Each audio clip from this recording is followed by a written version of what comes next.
In this video, I'm going to be giving you 5 reasons that you're not going after your dreams. And I'm going to get a little into how you can begin to unravel this. My name is Adam. Welcome back to my YouTube channel. Before we get started, I just want to let you know, for anyone interested, I have a few spots that have opened up in my one-on-one coaching program. There's not a lot of people that I'll be taking, but if you're interested in working with me, there is a link to a discovery call below in the comments section. It's just a 30-minute call where I explain, the logistics of how it works, etc.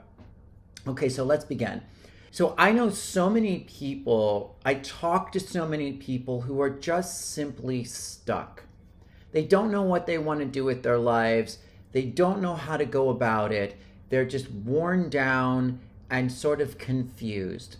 And I'm going to be getting into the 5 reasons why in a second. But the first thing that I want to mention is if you're in this space, just know that it's okay. It's a very common thing. It's going on for the majority of the population. And one of the reasons this is happening is because there is a big sort of awakening going on the planet. We're all waking up more to our true selves, and there's a lot of healing that goes on with that. We're living misaligned lives that didn't come from our true heart's purpose. It's a very common thing. One of the things that I would suggest real quickly is, this was recommended in Elizabeth Gilbert's book, Big Magic. Instead of trying so hard to find your passion, if you're in this space, forget about finding your passion, because passion can be completely overwhelming. You might not be able to feel passion right now. So start with curiosity. Just start with a little bit of openness. What are you interested in? What do you think might be kind of fun?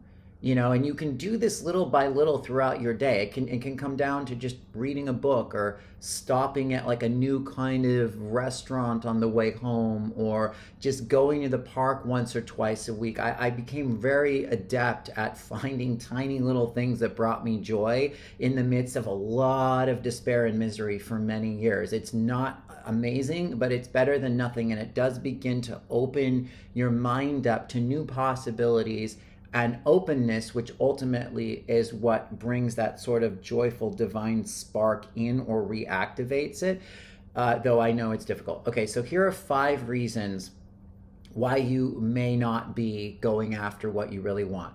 The number 1 reason: you were told as a child that your dreams were meaningless or stupid. So check to see, or if you remember, somebody in your family telling you that what it was that you wanted to be when you grew up was dumb.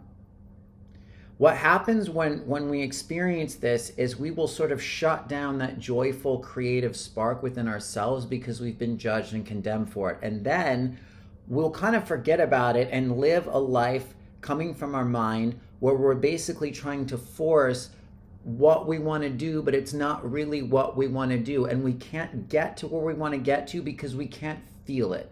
We're coming from our heads, and we're coming from programming. So if somebody told you this, give yourself permission to just state that they're wrong.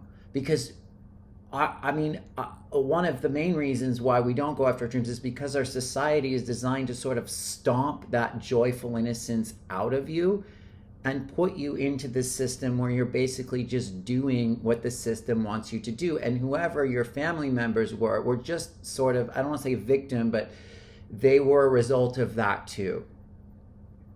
The number 2 reason: you forgot, and this is kind of related to number 1, but you forgot what your dreams were because of the trauma. You don't even remember anymore. So go back to when you were a kid. What was it that you liked to do? You may not be able to do exactly that now, but the energy of that, when you get in touch with the energy of that, it will open new doors and possibilities for you that will at least lead you in that direction. We always, there's a lot of just follow your bliss in sort of the new age circles. And I know it's tricky because it's really hard to just follow your bliss all the time in this world, but it is how the universe works. We do gain momentum when we start to listen to what it is that we feel good about. And it's about sort of navigating the difference between kind of making yourself do the things that you have to do, to survive, and minimizing that, and then prioritizing some time to find what these dreams actually were, to remember them. The number 3 reason you're not going after what you really want is because you believe you're not good enough. This is a very deep-seated human belief system, and it's one of the main things that we're all taught on every conceivable level, from Eastern religion to Western religion to science to environmentalism. It all comes down, most of the time, to humans are a worthless piece of shit just for existing. And we're taught this by our teachers, we're taught this by our family members, we're taught this by society. It's not the easiest thing to heal because it's very deep, but even acknowledging that that's why can help to begin to shift, and really question that. Is it true that you're not good enough? Is it true that you're not good enough to do what you want to do? Is it true that simply because you exist, there's something wrong with you? It's just a program. And then you can give permission to actually release these, and it will start to move the energy a bit. The 4th reason is because of all this trauma, you can't feel anything in your body. If your body and your nervous system have shut down and restricted so much because of the fight, flight, freeze, fawn responses, you aren't ever going to be able to access the energy of your dreams. And if you just keep looking in your mind, you're going to keep accessing and utilizing the energy of force, which is going to continue to shut down your nervous system. And now it takes a while to unravel this. It's something I work on in my programs, but it does help when you begin to release the energy of force, because your body is so used to just pushing and pushing and pushing. You can't actually feel what you want to do until you let go and prioritize some time to relax and unwind your nervous system. And it's very frustrating in this world because we all want to create lives that we want, and sometimes it takes some time because you actually can't really build enough momentum until the body is healed enough. So when you prioritize taking care of your body in every single way that you can, and yourself, saying no to obligations that aren't really right for you, that you can say no to, not putting yourself in situations that strain you past the point of exhaustion, and prioritizing doing little things for yourself that you do like, this is going to be a huge monumental shift. And as you do it little by little by little, the energy will start to build. But it does all come down to being able to relax and let go, and feel it. And the last reason why you're not chasing or going after your dreams is because you gave up. This is something that I did.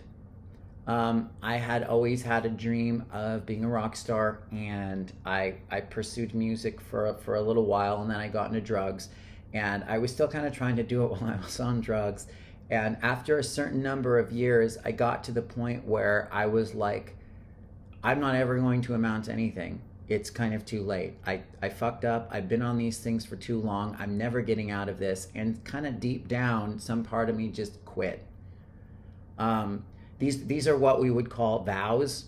It might not be something that's so blatant that you're like, I vow not to chase my dreams. But we make these subconscious silent vows at particular times in our lives because we just don't believe in possibility anymore. And if you've given up, I would invite you to look at where and when that happened, and to check to see if you have some sort of silent vow not to go in the direction of what you really want because of some of the reasons I already listed, or maybe other reasons. But if we don't open ourselves up to possibility, just the simple possibility, we won't find any momentum, and we won't attract to us the people that we need to help us. We won't attract the information that we need. We won't attract even the reasons and belief systems in our mind that will help pull us out of it. So sometimes it comes to a fundamental commitment to ungive up, to just be open. And then I'm testament to the fact that no matter how difficult or horrible or awful it gets, because I spent many years like just clawing my way out of a hole in hell, uh, things do change. They really do, and the planet is shifting now to such an extent that things are becoming more and more possible. But it all does come down to us. Like nobody comes to rescue or save us. It's not our fault for what we've been through, but it does become our responsibility to empower ourselves, because if we don't, we have none. Anyway, let me know what you think of this video. If you have any questions, comments, concerns, revelations, I do have a free energy clearing in the description below if you'd like to download it. It's a free tool that can help you sort of release some of these patterns. Other than that, thank you so much. I look forward to next time, and bye-bye.